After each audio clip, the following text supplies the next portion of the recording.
መምህር በመካከላችን ተገኝተዋል። ትናንትና እንደዚሁ ሲያስተምሩ ነው ያመሹት። በእውነት በድጋሚ እንኳን ደህና መጡልን በሉልኝ። በእውነት እንኳን ደህና መጡልን፣ እንኳን ደህና መጡልን።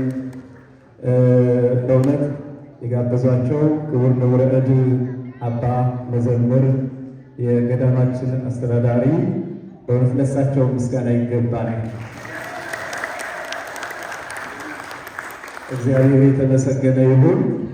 እንግዲህ በተለይም በዚህ ዘመን ብዙ ጭንቅ ባለበት፣ ፈተና ባለበት፣ መከራ ባለበት በዚህ ዘመን እንዲህ አይነት ዕንቁ የሆኑ አባቶችን ማግኘት በእውነት መታደል ነው። በእውነት እረፍትን ይሰጣል፣ ልብን የሚያሳርፍ የሚያጽናና። እግዚአብሔር በዘመናት ሁሉ ሰው አለው እና በዚህ ዘመን ደግሞ በእኛ ዘመን ታላቁ አባት መጋቤ ሐዲስ እሸቱ አለማየሁ በእውነት የቤተ ክርስቲያናችን አንጋፋና ዕንቁ መምህራችን ናቸው። ሁላችንንም በትምህርት የወለዱን አባታችን ናቸው። በእውነት እግዚአብሔር የተመሰገነ ይሁን። በድጋሚ መስገኑት እግዚአብሔር። እንግዲህ ቀጥታ ወደ እሳቸው ነው የምወስዳችሁ። ያው በእውነት እንግዲህ በደንብ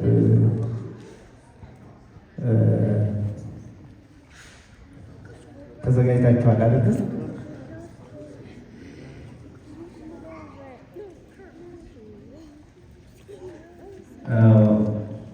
እግዚአብሔር አምላካችን አይነ ልቦናችንን ያብራልን፣ ስነ ልቦናችንን ይክፈትልን። ወደ ልቦናችን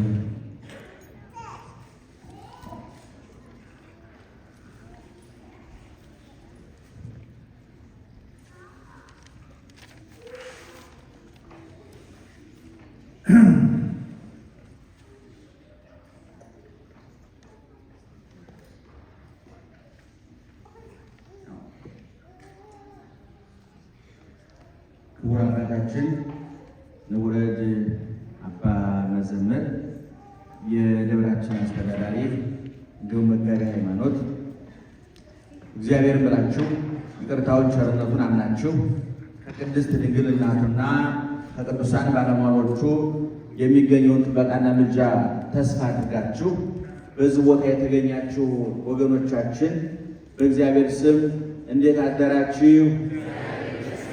እንዴት አረፈዳችሁ? እንዴት ከረማችሁ? ኃጢአታችንን ሳይቆጥር በደላችንንም ሳይሰፍር ትናንት የጠበቀን ዛሬ እየጠበቀን እየመገበን ያለ ለዘላለምም ጥበቃውና መግቦቱን እንደማያቋርጥብን አፋችንን ሞልተን የምናምነውና የምንመሰክርለትና የመሰከርንለት ልባችንን ሞልተን ያመንነውና የምናምነው የአባቶቻችን አምላክ ልዑለ ባሕሪ እግዚአብሔር እስከ ዛሬ ስላደረገልን መልካም ነገርና ወደፊትም ሊያደርግልን ስላዘጋጀው በጎ ነገር ሁሉ ሕያው ቅዱስና ዘላለማዊ ስሙ ይክበር ይመስገን። ይክበር ይመስገን። ይክበር ይመስገን። ትናንትና ማታ የነበራችሁ እስካጨጩ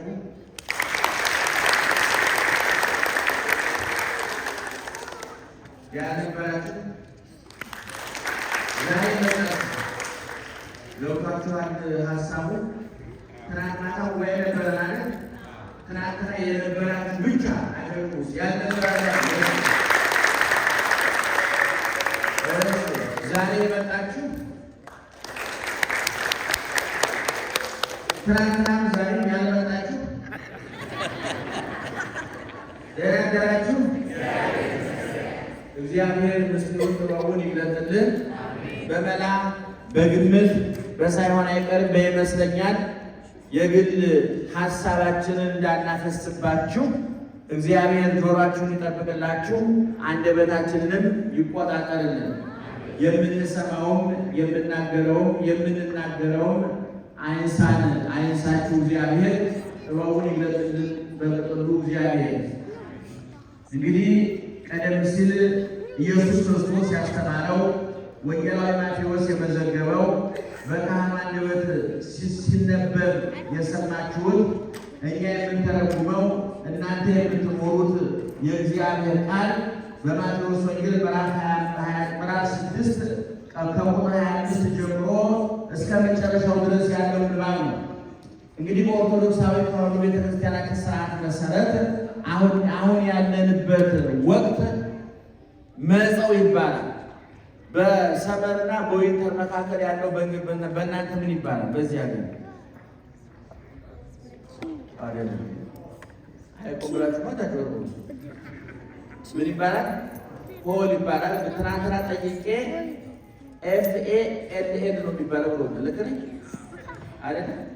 ልጆች ነገሩኛል። ምን ይባላል? አዎ እነሱ ሶስት ቦታ ከፍለውታል። ሰመር አለ፣ ያውን ፎል የተባለው አለ፣ ዊንተር አለ፣ እንደገና ስፕሪንግ ነው ወደ እኛ ጸደይ ያልነውን ሰይመውታል። ዞሮ እነሱም ከአራት ቦታ ከፍለውታል። የእኛም ሊቅ ታላቁ ቅዱስ ያሬድ ዘመኑን ከአራት ቦታ ከፍሎታል። ክረምት፣ መጸው፣ ሐጋይ፣ ጸደይ ይባላል። ይሄ የሚገርመው ነገር የዘመኑ መከፋፈል ብቻ ሳይሆን የአየር ጠባዩን በዛው ልክ የተለያየ ነው። የሚነፍሰው ነፋስ ራሱ አራት አይነት ነፋስ ነው የሚነፍሰው። የክረምቱ ነፋስ ሌላ ነው፣ የዚህ የመጸው ነፋስ ሌላ ነው፣ የበጋው ነፋስ ሌላ ነው፣ የጸደይ ነፋስ ሌላ ነው። አራቱ ነፋሳተ ምሕረት ይባላል። የምሕረት ነፋሳት ማለት ነው። የክረምቱ ነፋስ ሽታው የተቀየረ ነው። አሁን የመጸው ነፋስ ደግሞ የተቀየረ ነው። እነዚህ አራቱ ክፍለ ዘመኖች ደግሞ የአራቱ ወንጌላውያን ምሳሌዎች ናቸው። እየሰማችሁ ነው? የአራቱ ወንጌላውያን ምሳሌዎች ናቸው። ክረምቱ በማርቆስ ይመሰላል። ክረምቱ የማርቆስ ምሳሌ ነው። ማርቆስ ወንጌሉን ሲጀምር የጀመረው ቀዳሚው ለወንጌለ እግዚእነ ኢየሱስ ክርስቶስ የኢየሱስ ክርስቶስ ወንጌል መጀመሪያ ብሎ ቁጥር 1 ላይ ስታነቡ በኢየሱስ ክርስቶስ ጥምቀት ነው የጀመረው። ጥምቀት የሚከናወነው በምንድን ነው? በውሃ ነው። በክረምት ምን ይበዛል? ውሃ ይበዛል። ስለዚህ ክረምቱ የማን ምሳሌ ነው? የማርቆስ ምሳሌ ነው። ይሄ ደግሞ አሁን ያለንበት ወቅት ደግሞ መጸው ይባላል። በመጸው ደግሞ ነፋስ ይበዛል። የነፋስ ወቅት ነው። የሚገርመው በዚህ ወቅት የሚነፍሰው ነፋስ አሁን በጥቅምት በህዳር በኦክቶበርና በኖቬምበር በምትሉት ማለት ነው በሀገራችን የሚነፍሰው ነፋስ ቡቃያውን የሚያበቅል አይደለም። የበቀለው ለአዝመራ የደረሰውን እህል እንዲደርቅና እንዲወፍር እንዲፋፋ ፍሬ እንዲኖረው የሚያደርግ እስመ ነፋስ ያገዝፎ ለፍሬ ፍሬውን የሚያወፍር የሚያገዝፍ የሚያሰባ የሚያደርግ ለእህል ለቀለብ የሚያደርስ ነፋስ ይነፍሳል። እግዚአብሔር ለዚህ ወቅት የመደበው ነፋስ አለ። ስለዚህ መጸው በቤተ ክርስቲያናችን ቋንቋ ነፋስ የሚበዛበት ወቅት ነው። በዚህ ደግሞ ሉቃስ ይመሰላል። ይሄ የሉቃስ ምሳሌ ነው። ሉቃስ ደግሞ ወንጌሉን የጀመረው በኢየሱስ ክርስቶስ መጸነስ ነው። ድንግል ማርያም ክርስቶስን ጸንሳ ወልደዋለች። የወለደችው በመንፈስ ቅዱስ ስራ ነው፣ በግብረ መንፈስ ቅዱስ ነው። መንፈስ ቅዱስ ደግሞ ረቂቅ ነው፣ አይታይም፣ አይዳሰስም፣ አይጨበጥም። ልክ ነፋስ ረቂቅ ነው፣ አይዳሰስም፣ አይጨበጥም። መንፈስ ቅዱስ ደግሞ ረቂቅ ነው። ኢየሱስ ክርስቶስ የተጸነሰበት የተወለደበት መንገድ ከአይምሮ በላይ ከሕሊና ቁጥጥር ውጭ የሆነ በሰዎች ልማድ ሊከናወን የማይችል የረቀቀ ነገር ነው። ስለዚህ የጻፈው ሉቃስ ነው። ሉቃስ ደግሞ በመጸው ይመሰላል ማለት ነው። ሐጋይ ማለት ደግሞ በጋ ማለት ነው። ሐጋይ ደረቅ ማለት ነው። እሳት የሚበዛበት እንጨቱ ደርቆ ሰደድ እሳት የሚነሳበት የእሳት ወቅት ነው። እዚህም ሀገር ታያላችሁ። በሰመን ብዙ እሳት እየተነሳ በካሊፎርኒያ በሌሎቹ ከተሞች ትልቅ የእሳት ቃጠሎ የጫካ ቃጠሎ ይደርሳል። ይሄ በሐጋይ ወቅት ነው፣ በበጋ ወቅት ነው። በእኛም ሀገር በበጋው ብዙ ጫካዎች የሚቃጠሉበት እሳት የሚነሳበት እንጨቱ ደርቆ ለእሳት የሚመችበት ወቅት ነው። በዚህ ደግሞ ዮሐንስ ወንጌላዊ ይመሰላል። ዮሐንስ በመጀመሪያ ቃል ነበረ፣ ቃልም በእግዚአብሔር ዘንድ ነበረ፣ ቃልም እግዚአብሔር ነበረ፣ ሁሉ በሱ ሆነ፣ ያለሱ ምንም የሆነ የለም ብሎ የመለኮትን የሚባለውን እሳተ መለኮት እንደ እሳት የሚባለውን የማይመረመረውን የመለኮት ምስጢር ስለተናገረ ሐጋዩ በማን ይመሰላል? በዮሐንስ ይመሰላል። አራተኛውና የመጨረሻው ደግሞ ጸደይ ይባላል። ይሄ ግንቦትንና ሰኔን ያጠቃልላል። የሚያዝያን መጨረሻና ሚያዝያን ግንቦትን ሰኔን ያጠቃልላል። ይህ ወቅት ደግሞ ምድሪቱ ዘር ለመቀበል የተዘራባትን ለማብቀል የተተከለባትን ለማጽደቅ ለመከር ለአዝመራ የምትዘጋጅበት ወቅት ነው። የዘር ወቅት ነው ማለት ገጠር ያደጋችሁ ታውቁታላችሁ መቼም እንደው ካልካዳችሁና ገጠሪዎች ናችሁ እንዳትባሉ ካልካዳችሁ በስተቀር አይደል? ታስታውሳላችሁ አይደል? ግንቦትና ሰኔ የምን ወቅት ነው ባገኘ ታስታውሳላችሁ? ምን ይሰራበታል? አንድ ገበሬ በሰኔ ምንድነው የሚሰራው ባገኘ? አቤት ዘር ይዘራል። ለዛ ወቅት ደግሞ መሬቱ ወፍሮ ሰብቶ ምድር ዘር ለመቀበል ማህፀኗን የምትከፍትበት ወቅት ነው መሬት። ስለዚህ ያ ወቅት ደግሞ በማቴዎስ ይመሰላል። በማቴዎስ ለምን ተመሰለ? የነ ዳዊትን የነ አብርሃምን የነ ይስሐቅ የነ ያዕቆብን በዘር በሩካቤ በግንኙነት የተወለዱትን የእነሱን ሀረገ ትውልድ ቆጥሮ የሚናገር ስለሆነ ብለው ሊቃውንት ይመስላል። ዙሮ ዙሮ ዘመኑ ከስንት ቦታ አንድ ዓመቱ ስንት ክፍልፋዮች አሉ ማለት ነው? አራት። አንደኛ ክረምት፣ ሁለተኛ መጸው፣ ሶስተኛ ሐጋይ፣ አራተኛ ጸደይ ይባላል። የአራቱ ወንጌላውያን ምሳሌ ነው። ለዚህ ነው አሁን ምስባኩን ሰምታችሁት እንደሆነ አንተ ፈጠርከ ፀሐየ ወወርሃ ወአንተ ገበርከ ክረምተ አድባረ ወምድረ ኩሎ አንተ ክረምተ ወሐጋይ ዘአንተ ፈጠርከ። ጌታ ሆይ ፀሐዩን ጨረቃውን አንተ ፈጠር፣ ተራራውን ሜዳውን አንተ ፈጠር፣ ክረምቱን በጋውን የምታፈራረቅ አንተ ነህ ብሎ ነው ዲያቆኑ ሲያዜም የሰማችሁት። ከመዝሙር 73 ከቁጥር 16 ላይ የተወሰደ ሐሳብ ነው። ስለዚህ ኦርቶዶክሳዊ ተዋሕዶ ቤተክርስቲያን እንደየአየሩ ጠባይ እንደየክፍለ ዘመኑ እየመጠነች መጽሐፍ ቅዱስን ለልጆቿ የምታስተምርበት መንገድ ነው ማለት ነው። ክብርና ምስጋና ይግባው።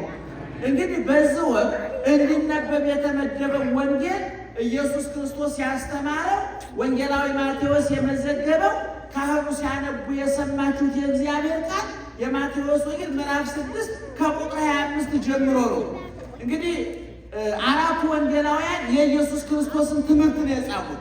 ኢየሱስ ክርስቶስ በምድር ላይ በነበረበት ጊዜ አስተምሯል፣ በጎ ስራ ሰርቷል፣ ተአምራት አድርጓል። ትምህርቱ ተመዝግቧል፣ ተአምራቱ ተመዝግቧል፣ በጎ ስራው ተመዝግቧል። ትምህርቱ ትናንትና አንድ ትምህርት ስንት አይነት ለውጥ ማምጣት አለበት ብያለሁ።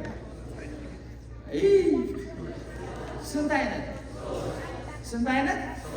አንደኛ ጮክ ብላችሁ አንደኛ፣ ሁለተኛ፣ ሶስተኛ ያሰራል የተግባር ማለት ነው።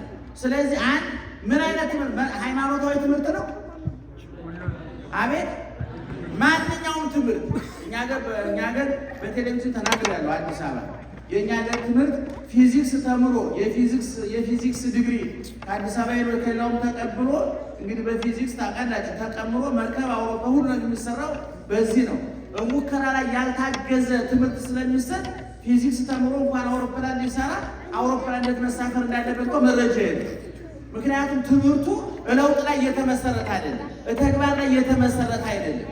መንፈሳዊ ትምህርትም ተግባራዊ በተግባር በሶስቱ መንገድ አንድ ትምህርት ሰዎችን አስተሳሰባቸውን መቀየር አለበት፣ አነጋገራቸውን መቀየር አለበት፣ አሰራራቸውን መቀየር አለበት እና ኢየሱስ ክርስቶስ ያስተማረው ትምህርት በጣም ቀላል ያልተወሳሰበ ጭንቅላትን የሚያስጨንቅ ለውጥ የሚያመጣ ሐሳብን የሚለውጥ ንግግርን የሚለውጥ ተግባርን የሚለውጥ ሰው ደግሞ አስተሳሰቡ ሲቀየር አነጋገሩ ሲቀየር ተግባሩ ሲቀየር ምን ብሎ ይጠይቃል? መምህራኑ ምንተ አሃዊነ ወንድሞቻችን ምን እናድርግ ብሎ ይጠይቃል። ምኑ ሲለወጥ? አስተሳሰቡ ምኑ ሲለወጥ? አነጋገሩ ምኑ ሲለወጥ? አሰራሩ ሲለወጥ ምን እንስራ ብሎ ይማከራል። ለዚህ ነው እኛ ሀገር ብዙ ጊዜ ትዳራችን፣ ፖለቲካችንና ሃይማኖታችን አደጋ ላይ የወደቁት አንደኛ በአስተሳሰብ ለውጥ ላይ መስራት አልቻለም። አስተሳሰቡ ያልተለወጠ ህዝብ ደግሞ ለጥላቻ፣ ለክፋት፣ ለተንኮል የተጋለጠ። ስለዚህ ውይይት አናውቅም፣ በሃይማኖታችን ውይይት አናውቅም፣ በትዳራችን ውይይት አናውቅም፣ በፖለቲካችን ውይይት የሚባል ነገር የለም። ፖለቲከኞቻችን አንድ አይነት አቋም ኑሯቸው የተለያየ ፖለቲካ ፓርቲ የሚያቋቁሙት እኮ መወያየት ስለማይችሉ መነጋገር ስለማይችሉ አይችሉም። እስኪ ተመልከቱ። አማራን የሚመለከቱ ፓርቲ ብታዩ 15 ይሆናሉ። ኦሮሞን የሚመለከቱ ፓርቲዎች 15 ይሆናሉ። ስለ ትግራይ እንቆረቆራለን የሚሉ ብዙ ፓርቲዎች አሉ። እነዛ ሁሉ የሚገርማችሁ ቁጭ ብለው ቢወያዩ አቋማቸው አንድ አይነት ቢጨፈለቁ ግን ስለማይወያዩ መረጃ ስለማይለዋወጡ እስኪ አንተ አቋም ምንድን ነው በዚህ ጉዳይ? በኢኮኖሚ ጉዳይ ምን ትላለህ? በአስተዳደር ጉዳይ ምን ትላለህ? በፖለቲካ ምን ትላለህ? እስኪ አንተ ፖሊሲ ምንድን ነው ቢነጋገሩ ኖሮ አስታት ለምርጫ እኮ እኛ ሀገር ታውቃላችሁ፣ በግንቦት ምርጫ በ5 ዓመት ሲደረግ ስንት ፓርቲ እንደሚፈጠር ታውቃላችሁ? ባለፈው የተወዳደሩ 107 ናቸው። የሚገርማችሁ አሜሪካ ታላቁ አሜሪካ 2 ፓርቲ ናቸው። የሚገርማችሁ እኛ ሀገር 107 ቢጨፈጠ አንድ አይወጣችም።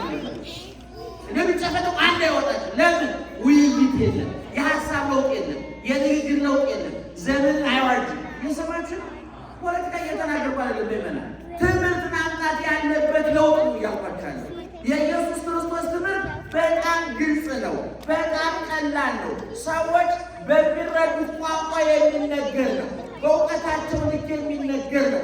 ስለዚህ የሚያስተምራቸው ሕዝብ ምንም በአስተሳሰብ ስለተለወጡ፣ በንግግር ስለተለወጡ፣ በአሰራር መለወጥ ስለሚፈልጉ መተው መምህሮቻችሁ ምን ይሏቸዋል? ምን እናድርግ? ሁሉም ነገር ገብቶናል።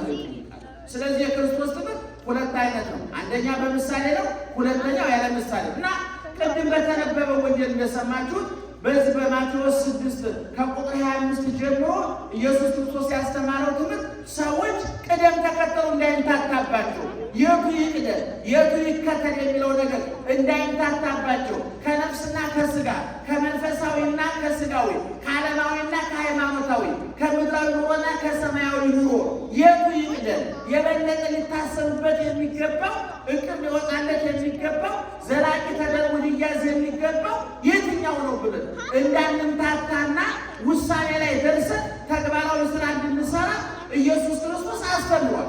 እንግዲህ የምዕራፍ 5፣ 6 እና 7 እየሰማችሁ ምዕራፍ 5 እና 6፣ 7 ሶስቱ ምዕራፎች አንድ ቦታ የተሰጡ ትምህርቶች ናቸው። የአንድ ቀን ጉባኤ የአንድ ቀን ትምህርት ነው። ኢየሱስ ክርስቶስ አንድ ቀን ያስተማረው ነው እና በዚህ ውስጥ ስለ ጾም፣ ስለ ጸሎት፣ ስለ ምጽዋት፣ ራስን ስለ መውደድ፣ ስለ ሕግ መጠበቅ በጣም እጅግ በጣም 3 ምዕራፍን በለው እንጂ አጠቃላይ የመጽሐፍ ቅዱስን በተለይ የሐዲስ ኪዳንን ቅርጽ የሚለዋውጡ የሚቀይሩ ትምህርቶች ናቸው ያስተማረው እና በዚህ በዛሬ በተነበበው የሰማነው ምንድን ነው የሚለው?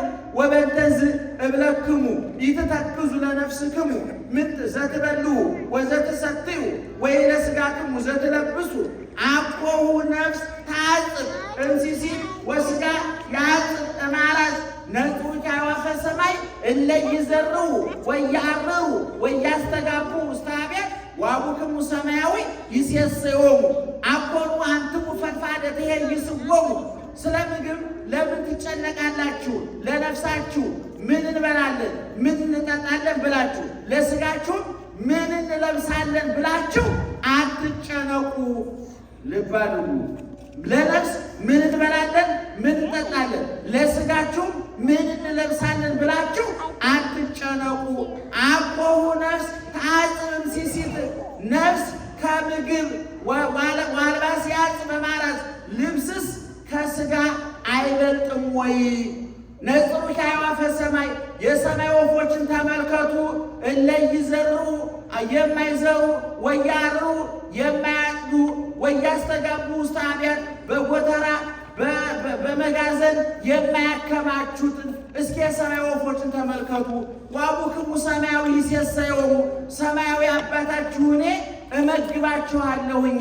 ምነው እነሱን ማትሉኝ እንደሆነ አኮኑ አንትሙ ፈድፋደ ትሄይስዎሙ ከእነሱማ እናንተ ትበልጡ የለም ወይ? የሰማይ ወፎችን የምድር አራዊትን ፀሐይ አውጥቼ በዝናብ አብቅዬ ከመገብኳቸው ለወፎች፣ ለእንስሳት፣ ለአራዊት ይህን ያላስቤ ከመገብኳቸው እናንተንማ በምሳሌ የፈጠርኳችሁን በአርአያዬ የፈጠርኳችሁን የምሞትላችሁን የምሰቀልላችሁን ያን ሁሉ ዋጋ የከፈልኩባችሁን እናንተንማ እንዴት አድርጌ እንከባከባችሁ ይሆን ብሎ ይናገራል። ወበእንተ አራዝኒ ምንተ ትሄልዩ ስለ እንስስ ለምን ትጨነቃላችሁ? እርሱ ያተገዳ የምድረ በዳ አበባዎችን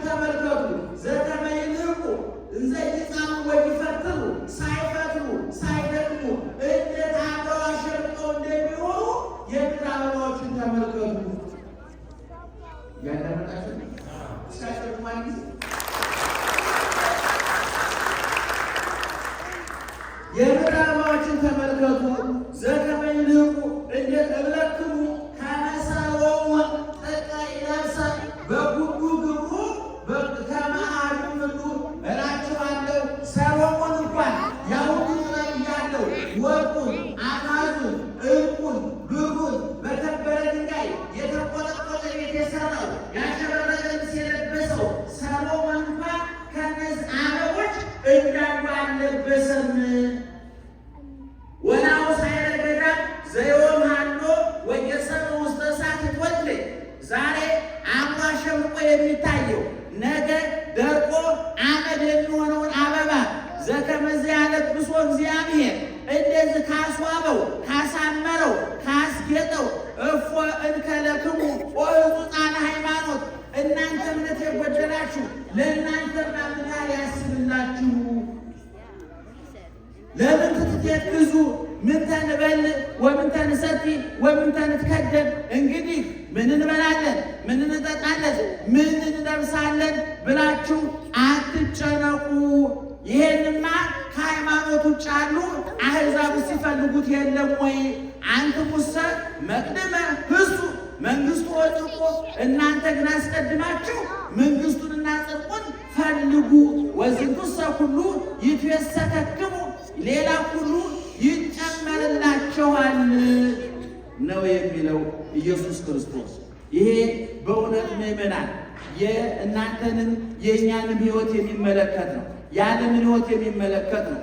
በእውነት እንደኛ ዘመን ጭንቀት የበዛበት፣ እንደኛ ዘመን ውጥረት የበዛበት፣ እንደኛ ዘመን ፈተና የበዛበት፣ እንደኛ ዘመን የሰው ልጅ እንደ መርከብ በማዕበል በሞገድ የሚናጥበት፣ ጦርነቱ፣ በሽታው፣ መከፋፈሩ፣ መከራው የበዛበት፣ ተፈጥሮ ጠባይዋን የቀየረችበት፣ መሬት ይንቀጠቀጣል፣ ጎርፍ ይጎርፋል፣ ፀሐይ ሙቀቱ ልክ የለው፣ ዝናቡ ልክ የለው፣ የሰዎች አስተሳሰብ ያልተለወጠበት፣ የሰው ልጅ ሰውን ለማጥፋት የተራቀቀበት፣ በእውነቱ ብዙ ሰዎችን የሚያጠፋ መሳሪያ የበዛበት ዘመን ነው። እስኪ ምእመናን አንድ ጥያቄ ልጠይቃችሁ። ከከተማ ሰውና ከገጠር ሰው ለእብደት የቀረበው ማን ነው? እስኪ ንገሩ። ከከተማና ከገጠሬ በብዛት የሚያብደው ማን ነው? ከሀብታምና ከድሃ ንገሩ በደንብ። ከሀብታምና ከድሃ፣ ከተማረና ካልተማረ። አማኑኤል ሆስፒታል ታውቁታላችሁ? አማኑኤል ሆስፒታል ብትሄዱ በአብዛኛው ከ12ኛ ክፍል በላይ ነው። ከዛ በታች ብዙ አያብዱ። ለምን? ይሄንን ታውቃላችሁ? ከከተማ ሰውና ከገጠር ሰው እብድ የሚበዛው በከተማ ነው ብለናል አይደል? ለምንድን ነው? እኔን ለሚመልስ ሰው በእውነት ይሸልማል። አቤት አቤት። ማነው ስማን? ተናገር ሰሎሞን ተናገር እስኪ። ለምንድን ነው?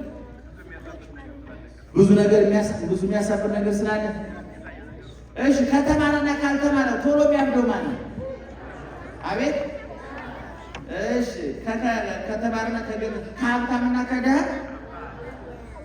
በጣም አጭር መልስ ልንገራችሁ።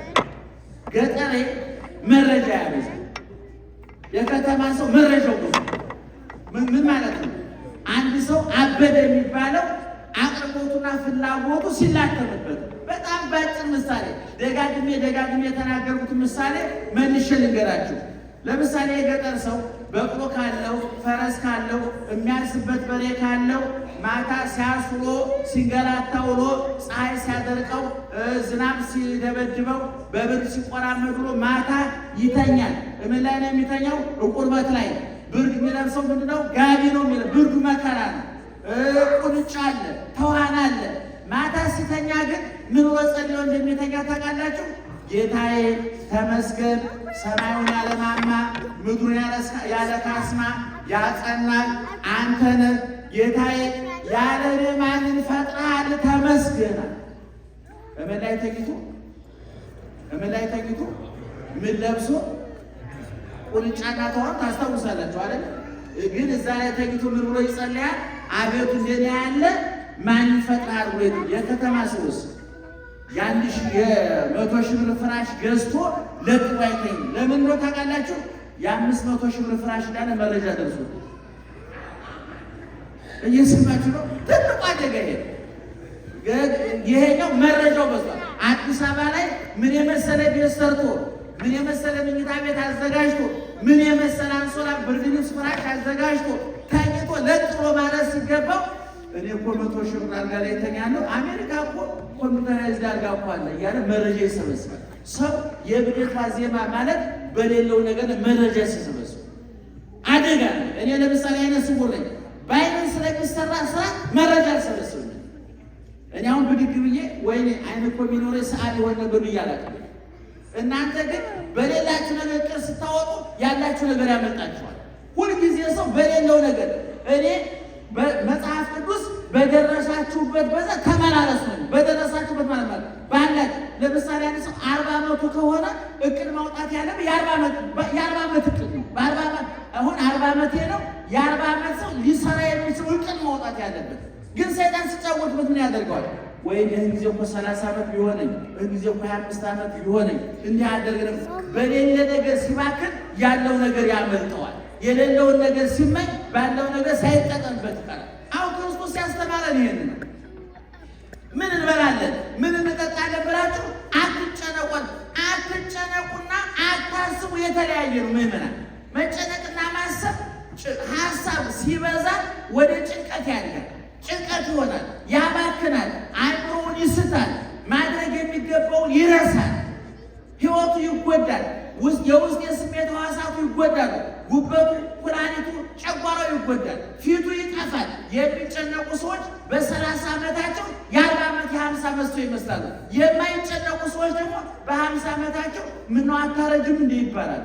ሁልጊዜ ጭንቀት ሲራክ የተባለው መጽሐፍ ሲናገርናል የሰውን ውስጡን የሚበላው እንደ ነቀዝ እህሉን ነቀዝ ይበላዋል፣ ልብሱን ብል ይበላዋል። የሰውን ሰውነት ደግሞ የሚበላው ደግሞ ጭንቀት ነው ይላል። ጭንቀት ውስጣችንን ይበላል። ያለ ዕድሜያችን ያስረጀናል። ያለ ዕድሜያችን እንገረጅፋለን። መስራት የሚገባን ሳንሰራ ጉልበታችን ይደክማል፣ አይምሯችን ይደክማል፣ ገንዘባችን ይባክናል፣ ጊዜያችን ይባክናል፣ አካላችን ይባክናል። ክርስቶስ የነገረን ይሄ ነው።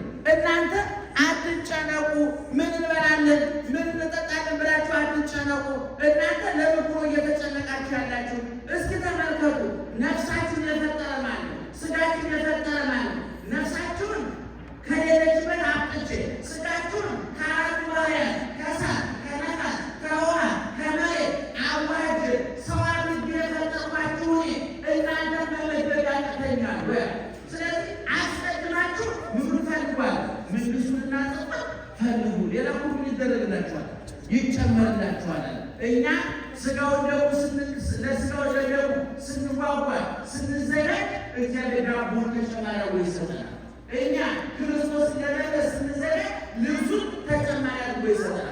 እኛ ለመንግሥተ ሰማያት ስንጓጓ የመንግሥተ ሰማያት ጉዳይ ሲያስጨንቀን እግዚአብሔር ምድራዊውን ቤት ተጨማሪ አድርጎ ይሰጠናል። በእውነት ምእመናን ስጋዬን ብሉ ደሜን ጠጡ ብሎ የፈቀደ እግዚአብሔር ለእኛ ዳቦ መስጠት ያቅተዋል? ለእኛ ሲል ራቁቱን የተሰቀለ እግዚአብሔር ለእኛ ልብስ መስጠት ያቅተዋል? መንግሥተ ሰማያትን ተሰቅሎ ሙቶ ያወረሰ እግዚአብሔር ለእኛ መኖሪያ ቤት መስጠት ያቅተዋል? ራሱን፣ እጁን፣ እግሩን፣ ሰውነቱን ለችንካር፣ ለጅራፍ፣ ለስቅለት፣ ለሞት አሳልፎ የሰጠ እግዚአብሔር ለእናንተ ልጅ መስጠት ያቅተዋል? ለእናንተ ትዳር መስጠት ያቅተዋል?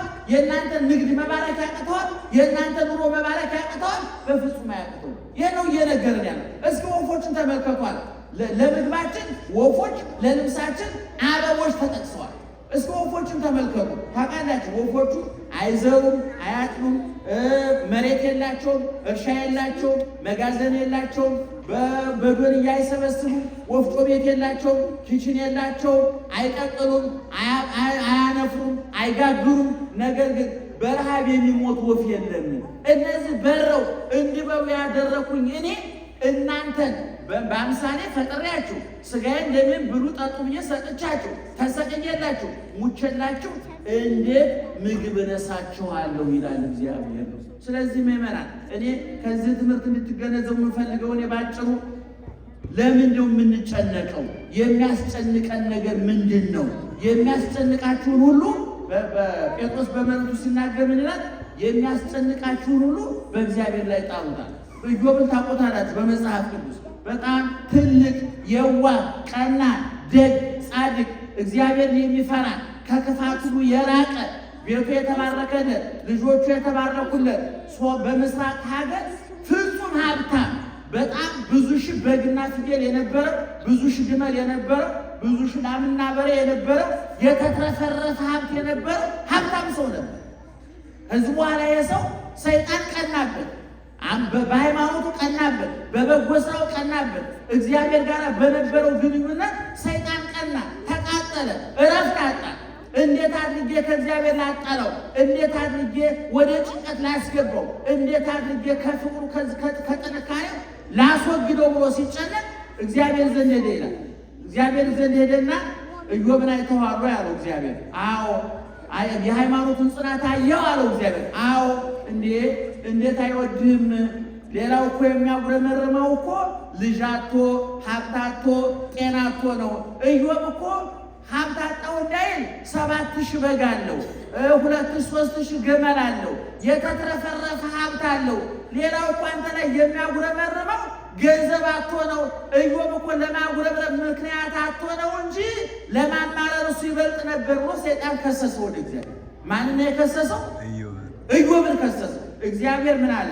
ሂድና ቆራጥነቱን ለማወቅ እንድትችል ለሌላው ማስተማሪያ እንዲሆን አለና ሀብቱን አውድምበት ብሎ ፈቃድ ሰጠው ለሰይጣን። በአንድ ጊዜ ያ ሀብታም ሰው ያ ባለጸጋ ሰው ሲያበላ ሲያጠጣ የነበረ ኢዮብ የተጣለለ ቤት ሰርቶ በቤቱ ሁልጊዜ ድግስ የሆነበት የኢዮብ ቤት በአንድ ጊዜ ወደ ድህነት ወረደ። ሀብቱ ንብረቱ ወደመ፣ ያለው ንብረቱ አለቀ። ኢዮብ ባዶ እጁን ቀረ። በኋላ ሰይጣን የፈለገው ኢዮብ ያማርራል ብሎ ነበረ። እግዚአብሔር ሳመልከው ሀብቴን ንብረቴን አወደመብኝ፣ እስኪ ደግሞ ጠንቋይ ቤት ሂጄ ልሞክረው እንድል ነበር የፈለገው ሰይጣን። ኢዮብ ግን እግዚአብሔር ሰጠ። ማን ሰጠ? ማን ነሳ? ስለዚህ ኢዮብን ጠዋት አግኝታችሁ እንዴት አደርክ ብትሉት ምንድን ነው የሚላችሁ? አቤት። አንዳንድ ሰው ቤተክርስቲያን መጥቶ ሞባይል ሲሰረቅ ወይ ጫማ ሲሰረቅበት ብድሮ ፈተና ብዙ ነው ይላል። ሰይጣን ይፈትነኛል። ጫማው እግሩን ማን ይጠብቃል? እግዚአብሔር። ጫማውን መጠበቅ ያለበት ማን ነው? ባለቤቱ ነው። ሞባይላችሁን እናንተ ጠብቁ፣ ጆሮአችሁን ደግሞ እግዚአብሔር ይጠብቃል። እና አሁንም ሰይጣን እግዚአብሔር ዘንድ ሄደ።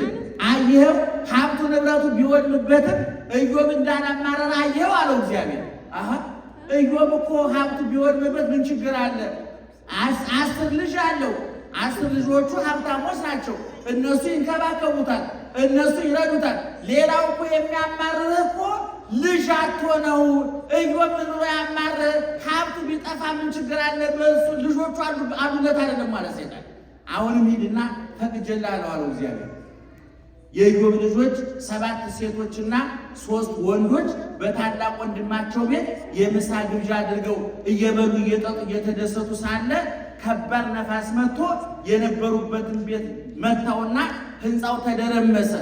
10 ልጆቹ በተመሳሳይ ጊዜ በአንድ ቀን በአንድ አይነት መቅሰፍት 10 ልጆቹ አለቁ።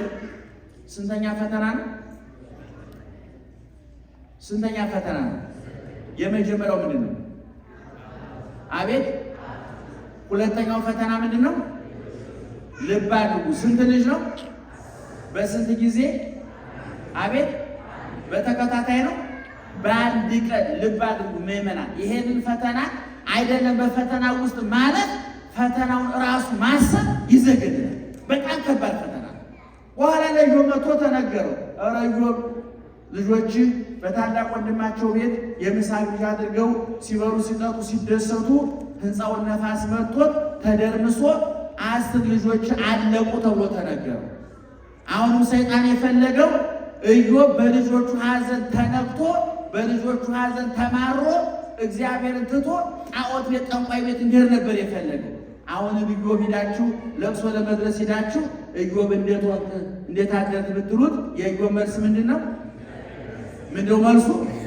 እግዚአብሔር ይመስገን።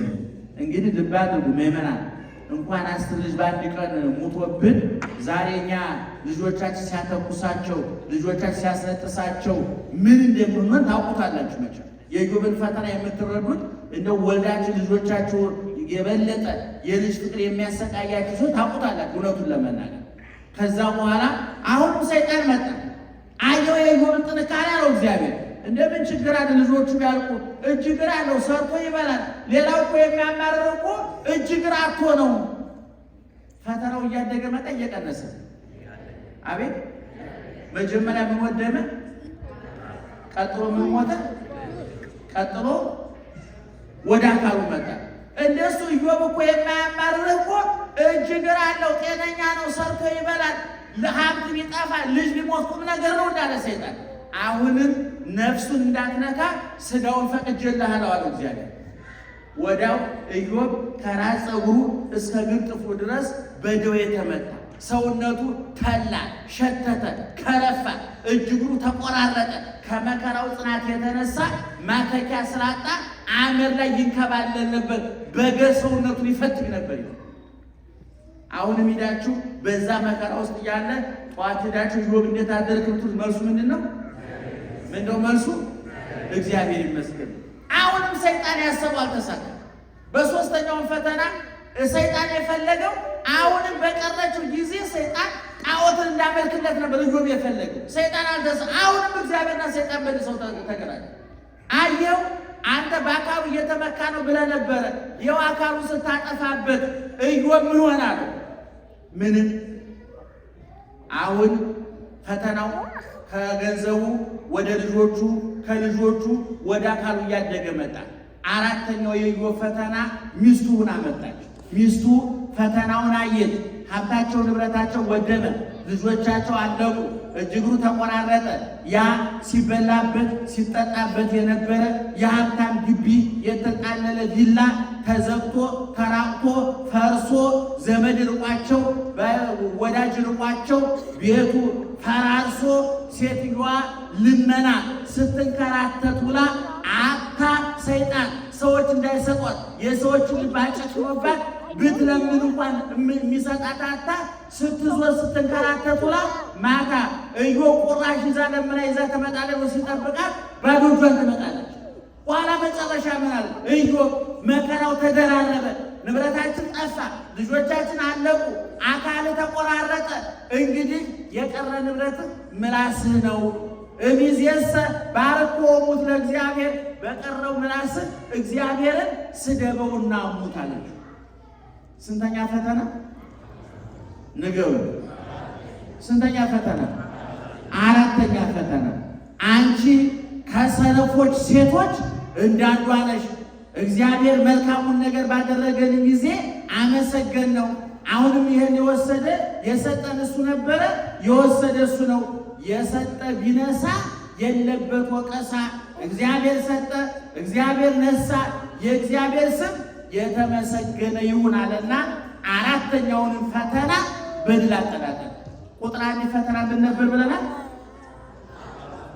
ቁጥር 2 ቁጥር 3 አቤት ጤናው፣ ቁጥር 4 ሚስቱ። አምስተኛ ፈተና ሀብታሞች በየቦታው የነበሩ በኢዮብ ጋር በስልጣን በሀብት የሚመሳሰሉ በጣም የታወቁ ሀብታሞች ነበሩ።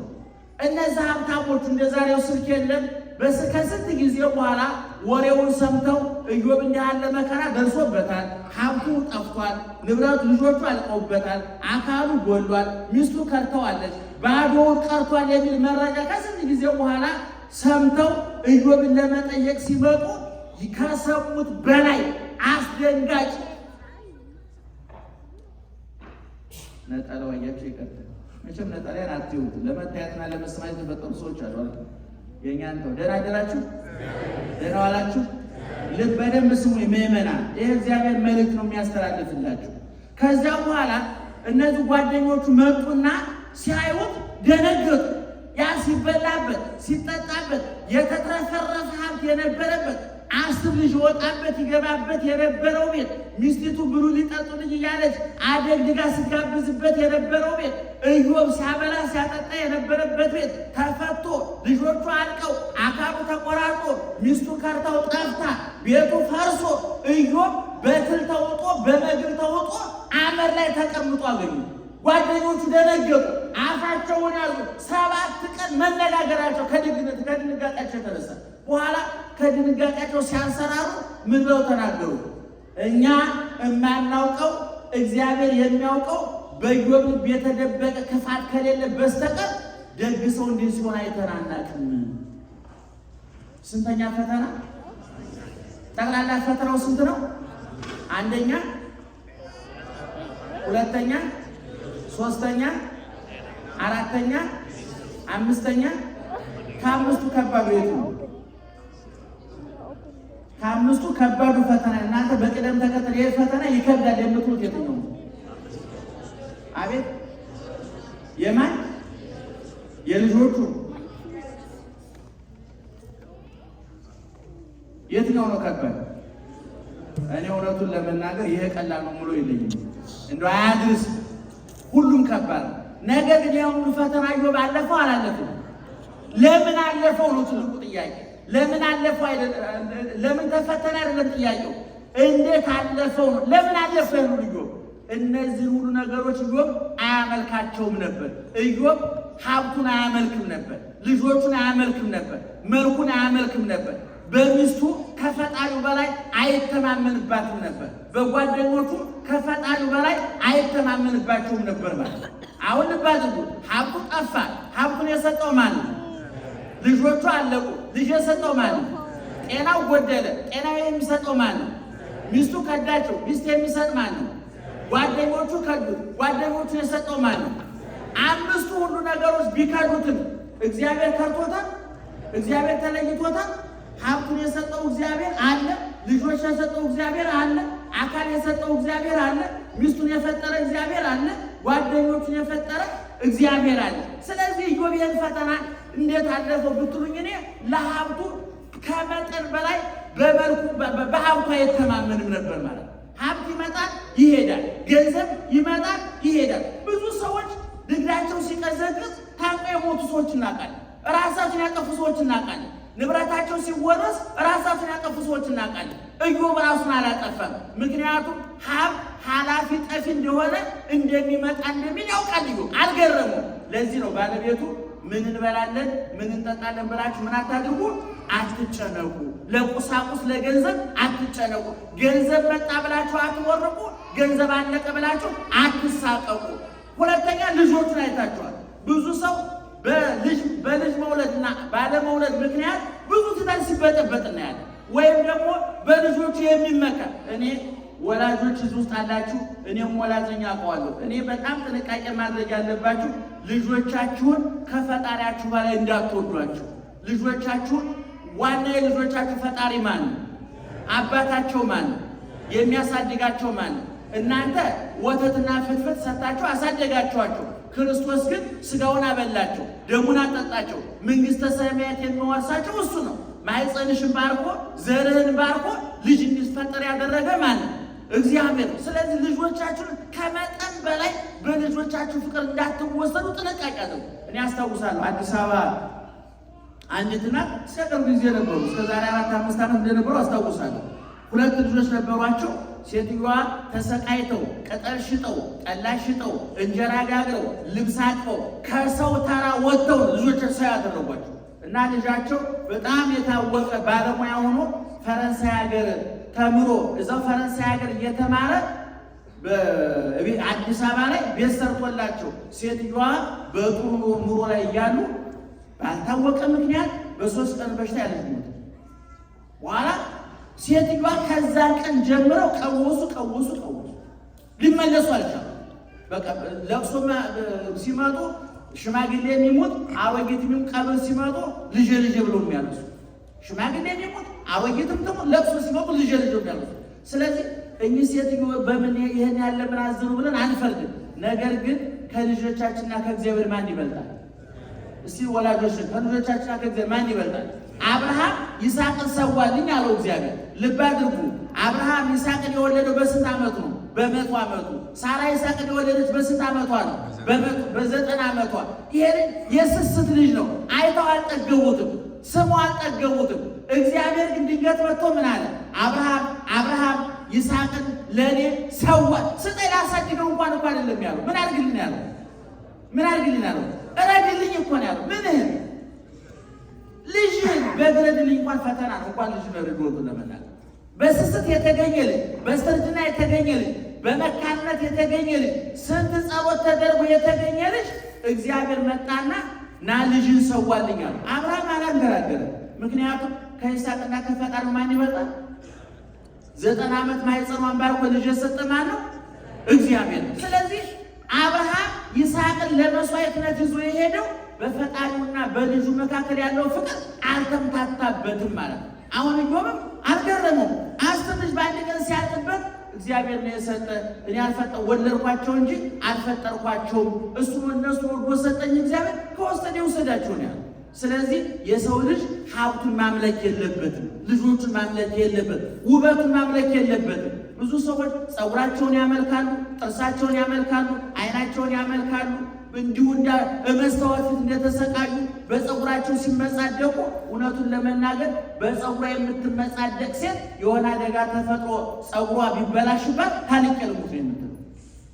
በጥርሷ የምትመካ ሴት የሆነ አደጋ ተፈጥሮ ጥርሷ ቢረግፍ ህይወቱ አብሮ ይረግፋል። እግዚአብሔር እኛ ላይ ያለው ፍቅር ፀጉር ላይ የተመሰረተ አይደለም። ፀጉር ሲሸብት አይሸብትም የክርስቶስ ፍቅር። ጥርስ ሲበልዝ አብሮ አይበልዝም የክርስቶስ ፍቅር። ምክንያቱም ውበታችንን ብሎ አልወደደንም እግዚአብሔር፣ እኛ እንደወደደ። ስለዚህ አሁን በወንጌል የተነበበው ነው ሰምታችሁ ከሆነ አትጨነቁ፣ ስራችሁን ስሩ። አዎ ሰው መስራት አለበት፣ መነገድ አለበት፣ ማረስ አለበት፣ መቆፈር አለበት። ጊዜውን ጉልበቱን አድክሞ በፊት ወዝ ብላ ተቋል ሰርተን ተጣጥረን መኖር አለብን። ነገር ግን ወደ ጭንቀት እንዲያድግን ልንፈቅድ አይገባም። ዛሬ ዓለም እየተጨነቀ እዚህ ሀገር ትልቁ አደጋ ምን? የአሜሪካውያን እኮ የፈረንጆቹ ትልቁ አደጋ ዛሬ ስትረስ ነው። ታውቃላችሁ፣ ድብርት ነው። የሚበላ ጠፍቶ አይደለም፣ ሕክምና ጠፍቶ አይደለም። እዚህ ሀገር መብራት ሄድ፣ ውሃ ሄድ። እኔ አሁን ከመጣሁ 2 ወሬ ነው። ውሃ ሄደ፣ መብራት ሄደ ሲባል ሰምቻለሁ። ሂዶ ያውቃል በወር አንድ ጊዜ እኮ ቢሄድላችሁ እውነቱን ለመናገር እንደው ደስታ እንዲፈጠርላችሁ። እኔ አንድ ከበደ ሚካኤል የሚባሉ ሰው ታውቃላችሁ? ምንድን ናቸው? አቤት ብዙ መጽሐፍ አላቸው እና እዛ ላይ አንድ በጣም ሀብታም ሰውዬ ነበር ይላሉ እና ፈላስፋ ወዳጅ ነበሩ ያ ሰውዬ እና በጣም ሀብቱ ከመብዛቱ ወርቁ ብሩ ከመብዛቱ የተነሳ ሰውየው ደስታ አለቀም እና ወርቁን ያን ጊዜ ባንክ ቤት የለም መሬት እየቆፈረ ነው የሚያስቀምጠው ወርቁና ብሩ እና ፈላስፋው ጋር ሄዶ እባክህ ወርቄ ብሬ ገንዘቤ ደስታ ሊያመጣልኝ አልቻለም፣ እባክህ እስቲ ደስታ እንድደሰት አድርገኝ አለው ፈላስፋው። እሺ ቀን ስጠኝ አለ። ከዛ በኋላ ወርቅ የሚደብቅበትን ቦታ የሚያሳዩ ለፈላስፋው ብቻ ለሌላ ሰው ያሳይ። አንድ ቀን ሰውየው በሌለበት ያ ፈላስፋ ሄድና ወርቁን ቆፍሮ ያወጣና ሌላ ቦታ ይደብቅበታል። ሀብታሙ ደግሞ ጧጧት እየመጣ ወርቁን እያየ ነው ወደ ስራ የሚሄድ። በኋላ ጧት ሲመጣ ሀብታሙ ወርቁ ጉድጓዱ ሄደ። አበደ፣ ቀወሰ፣ ተናደደ፣ ተቃጠለ፣ ለፈለፈ። እየሮጠ ፈላስፋው ጋር ሄደ። ጉድ ሆንኩኝ አለ። ምን ሆነ? ወርቁ ጠፋብኝ። አይ ምን ይደረጋል፣ ወርቁ ቢጠፋ ምን ችግር አለው? ለጊዜው አጽናና። መጽናናት አልቻለም ሰው። ከዛ በኋላ ብዙ ከተበሳጨ በኋላ ወርቁን አምጥቶ ሰጠው። ሰው ደስ አለ። በቀደም የጠየቀ ጥያቄ መልሱ ይሄ ነው። ገብቷችኋል? ምን ብሎ ነበር የጠየቀው? ደስታ ማለት አግኝቶ ማጣት ነው፣ ተርቦ መብላት ነው፣ ተበርዶ መልበስ ነው። ሌላ ምንም ተአምር የለው ማለት ፈላስፋ። ስለዚህ የሚገርም ነገር የለም። ምዕመናን ብዙ እንዳይገርማችሁ፣ ልጅ ያልወለዳችሁ ሰዎች አይግረማችሁ፣ የአካል ጉድለት ያለባችሁ አይግረማችሁ፣ በተለያየ በሽታ የተያዛችሁ አይግረማችሁ። እግዚአብሔር ይመስገን ዓለም ያልፋል። እኔ ሁሉ ጊዜ ራሴን ማጽናናው እኔ ስንሞት ሁላችን አይነ ስውራን ብዬ ነው ማለት ነው። አይናማ ሬሳ አለ እንደናንተ ሰፈር አለ አይናማ ሬሳ አለ የለም። እነዚህ የስሜት ሕዋሳት እና አፍንጫ እና ዓይን እነ ጆሮ እነ ምላስ ከእናታችን ማህፀን ስንወጣ ምን ይደረጋሉ? ኦን ይደረጋሉ አይደል? ወደ መቃብር ስንሄድስ አቤት ኦፍ ይደረጋሉ። ልክ አንድ ሕፃን ከእናቱ ማህፀን ሲወጣ ጆሮ ይሰማል፣ ዓይኑ ያያል፣ ምላሱ ይቀምሳል፣ ሰውነቱ ኦን ሆኖ ይወጣል። ልክ የዚህን ዓለም ኑሮ ጨርሰን ወደ መቃብር ስንሸኝ ግን ዓይን ምን ይደረጋል? ኦፍ ይሆናል። ጆሮ ምን ይደረጋል? ኦፍ ይሆናል። ስራውን ጨርሷል ማለት። ስለዚህ ወደ መቃብር ስንወድ ሁላችንም ኦፍ በሚሆን የስሜት ሕዋሳት ተጎዱ ብለን ጨርቃችን መጣል የለብንም። መሰቃየት መጨነቅ የለብንም። እና እኔ በእውነት ከዛሬው ትምህርት እንድትወስዱ የምንፈልገው አትጨነቁ፣ አትባክኑ፣ አትባዝኑ። የበለጠ ግን መጨነቅ ያለባችሁ ቆርቤያለሁኝ ወይ? ንስሐ ገብቻለሁኝ ወይ? ከቂም ከበቀል ከጥላቻ ነፃ ሆኛለሁኝ ወይ? ተቀይሬያለሁ፣ እንደ ሃይማኖት እየኖርኩ ነው ወይ? የተፈጠርኩበትን ዓላማ አሟልቻለሁኝ ወይ? እኛ የተፈጠርነው ምዕመናን መኪና ለመንዳት አይደለም። እኛ የተፈጠርነው አውሮፕላን ለመሳፈር አለ። እኛ የተፈጠርነው አሜሪካ አውሮፓ ለመምጣት አለ።